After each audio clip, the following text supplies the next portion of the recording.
You make it very easy for someone to respond to you. You said just the right words. She says, oh, I don't know.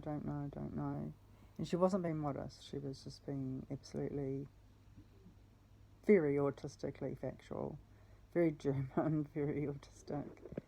I said, no, that is really perfect. Like, you made it very easy for me just to tell you that, to confide in you. And you made it very easy. And she said, well, sometimes it's hard to approach somebody because you don't want to make them feel, well, she said this in her own words, but you don't want to make them feel obliged to respond in a particular way. And I said, oh, exactly, you are totally right. And that's amazing for a 19-year-old to know. And I said, you made it very easy for me to say yes or no. You came at it sideways. You didn't come at it front on. You made it very easy for me to have said something completely different. I was so impressed with you. Yeah.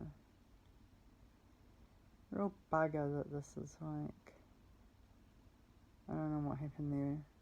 I don't know why my camera stopped, but anyway. So rather than just letting that wrap up at an extra 1 minute 40, just to wrap it up, I guess I'll just carry on a little bit about. So I just go through the mill. I go through the mill every fucking day. So I had a real hellish afternoon. So I had to basically leave the backpackers with all of that stuff that I said that I had. And I didn't know even if I could get out the door with it. But I did. And I got a bit of help here and there. But I've said so many times before, I'm broken, but that is broken. Like, I told Sarah I had a plan, and I was working on a plan, and I was executing it. But my plan was just to try and get my stuff into storage, and I had run out of bus money, and I dug out a ticket that was like, that lovely bus driver. If you've listened to that story, like that bus driver when I was miserable. Where was I going? That she gave me that bus ticket when I was having trouble from Papanui loading my bus fare onto my Metro card, and she said, "Take this away for later." It's like, fucking hell, what a fuck, bless you again, lady, because I needed to pull that ticket out, and I did, and I got to Recounting, and okay, there you go, coppers, I'm in Recounting. And then I was just like, fuck, I've run to standstill. I've run to fucking standstill. And, I'd left that morning, and, Damo and I had been in the same dorm, surprisingly. He came in a day later than me because there was no point for him to come in for a night when he only needed to check in at basically check-in time after he'd finished work. And it was a bit of a surprise that we ended up in the same dorm, but we did. And I knew that my friendship with him was over when I had walked over to his bed, and this was no one else was in the room at that stage. It was sort of in the in-between time. I just said, can I have a cuddle? And he hesitated, and then he said, yeah, of course you can. No, he didn't. No, he said, yeah, you can.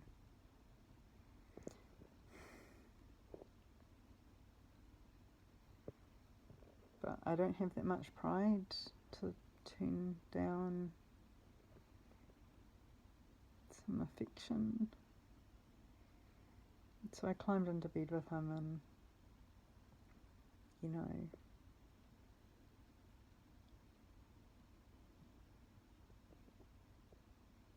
but I've learned, and I did learn, and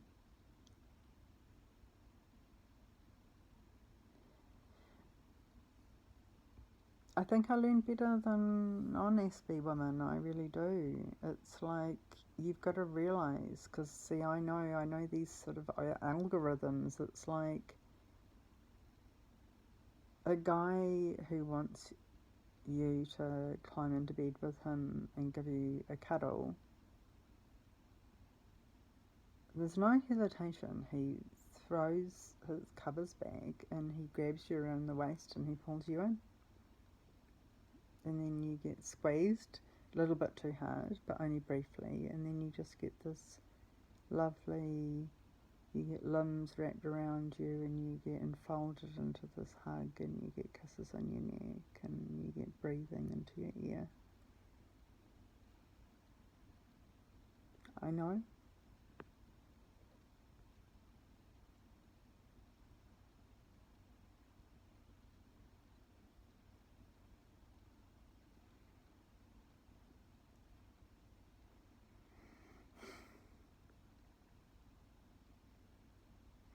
Anyway, after a bit, he said he had to get up and go to work, and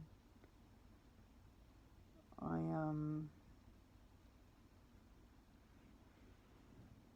gave it a few seconds just to. I'm not.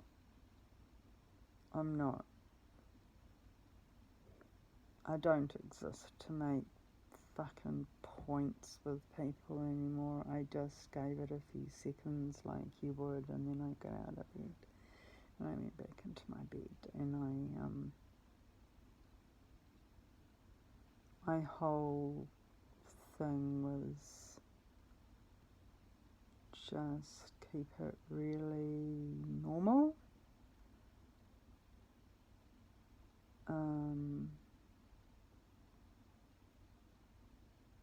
Anyway, I think it was when I was in bed with Damo, he said, oh, guess who rocked up today? And I said, who? And he said, Stephen, Irish Stephen, very quiet Stephen. And I said, oh yeah.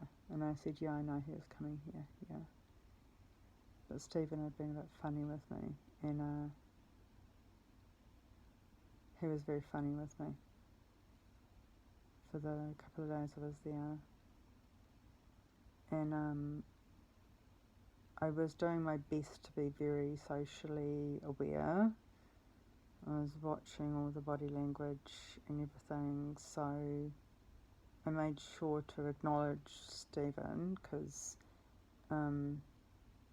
cold, silent treatment, cold shoulder stuff is not for grown-ups. And it's not for easing a situation. I made sure to acknowledge him, and and to move on swiftly, but not as if it was because of him. And then I was like chatting and laughing with this Dutch guy in the kitchen, and we were both taking the piss out of this Scottish guy who we just like. I don't know. I don't think we were being mean. I think we were just taking the piss out of his accent, going, "Wow, you're definitely Irish." He says, "Well, everyone says I'm Irish," and I'm like, "Well, I mean, maybe you should stop sounding Irish then, or something." And he was really tall, and so the Dutch guy was reasonably tall, like 6 foot, but he's like, man, like, I'm supposed to be Dutch, but you're like Dutch, and I'm like, maybe he's Belgian, and we were just kind of joking about him, and he was,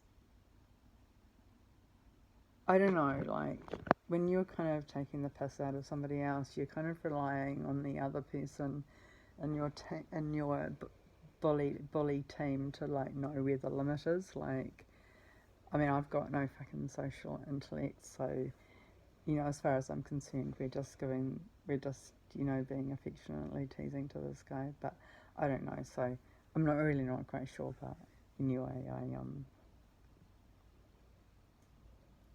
I felt that we were having a laugh, and I'm very sensitive to, you know, um, excluding someone or taking the teasing too far, because teasing can be just bullying, and yeah, so I was quite, I wanted to be quite careful there. But when you're at backpackers, like, as I've discovered, like, there are so many different nationalities there, and many of them are European, and many of them are that, that kind of general part of Europe, right? And what part of Europe? Fucking, sorry, I was thinking of Belgium and the Netherlands, not Belgium and not Netherlands and Scotland. But anyway, I don't know. It's just, I don't know. I mean, most of it was delightful. Anyways, I really hope not.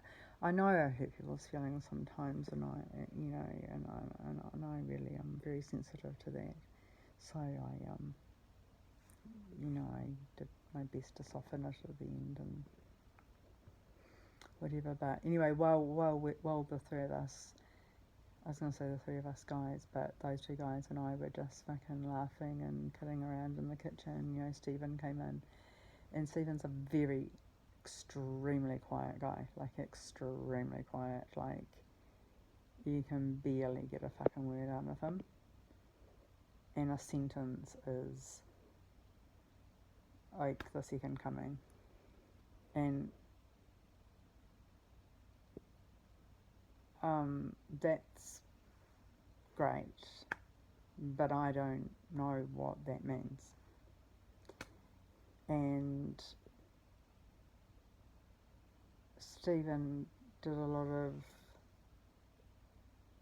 Stephen's manners, as I learned over a week or so, was very much to, and so I don't even know if this is a communication. I don't know if this is if this is his communication method or not. I don't know. I don't know. I don't like to make these assumptions, but there would be, Stephen would give looks, eyes, like his eyes were quite prominent, and he would,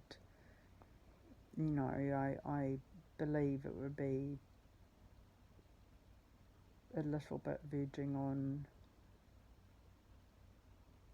naive to think that someone so quiet who uses eye contact, steady eye contact so much in certain circumstances would not mean anything by it.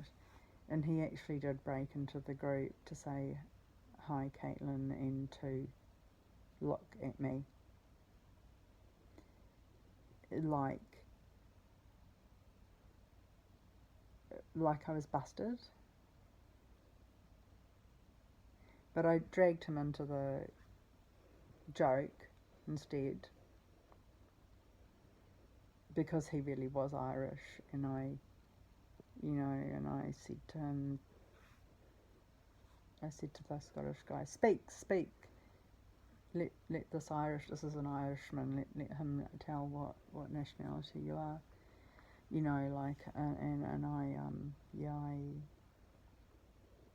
I dealt with Stephen in that way, and Stephen cooperated to an extent. And then I think like the next night or something like that, because I was there for 3 nights max. I think it was like Saturday night or something, and there was a little bit like of people just doing stuff. I don't know. being a bit sociable, and being moved out of the quiet zone. And I saw Stephen sitting on a bar stool by reception holding 2 Coronas, I think, by the neck, and he was just looking down at his phone. And I do act before I think, and what I should have done is to just have walked past Stephen, because there was no need for me to interact with him at all. He wasn't giving me funny looks.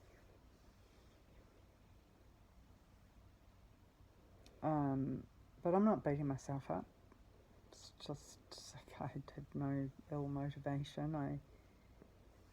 I believe I have good motivations in most instinctive sort of cases, and I just said, "Oh, are you okay there? You look a bit like you're in limbo." And he glanced up at me and he just said, "No, he's just waiting for his friend who's checking in." And he looked back down at his phone before he finished speaking to me, and that is that's very clear. Yeah, it's very clear. And it did. The rumble started, and it made me feel. I was feeling quite sick with horror within about 45 minutes. It's like, I don't have. These people aren't my friends. And I couldn't. And then when I rang Joe, like a day or 2 later, and Joe was fucking weird with me, and it's like, what the fuck is going on? And I asked Stephen and I asked Joe, over Russian communication, and it's no answer, which is a fucking huge answer. No answer is not a huge answer intrinsically, but saying, I know something's going on. I had friends, and now you guys, now I'm like the outcast, what has happened? Please, someone tell me what has happened. I'm really upset. I don't know what to do. Please tell me.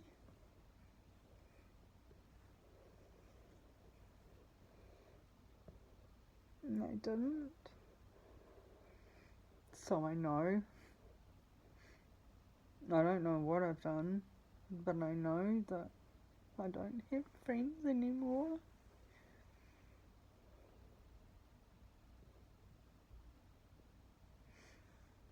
And the person I didn't bother, I shouldn't say didn't bother, the person I did not contact to ask questions of is Damo.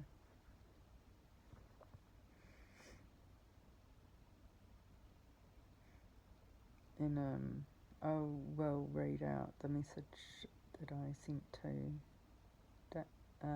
Joe and also to Stephen. I've blocked them both as well, because there's nothing I want to hear back at this stage. But I said to Stephen, I'm not even. I said I'll send you what I asked Joe. And I sent what I asked Joe. What's happening? Please tell me. And then I just said to Stephen, I've asked Joe, I've asked you. I'm not even asking Damo. Damo and I were, by far and away, that was the closest relationship for me. And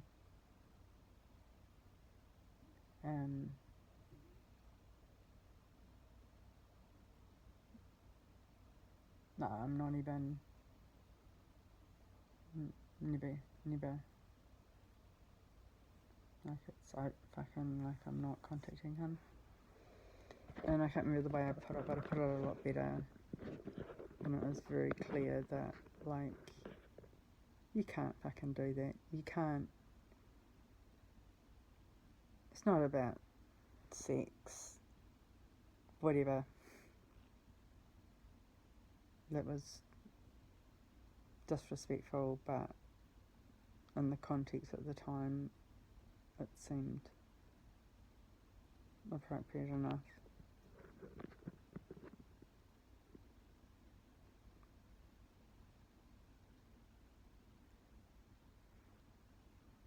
But I'm not asking someone who committed his friendship to me why he abandoned me. He doesn't get that respect from me. And I'm not hiding my hurt. It's just like, fuck you, Damo. Fuck you.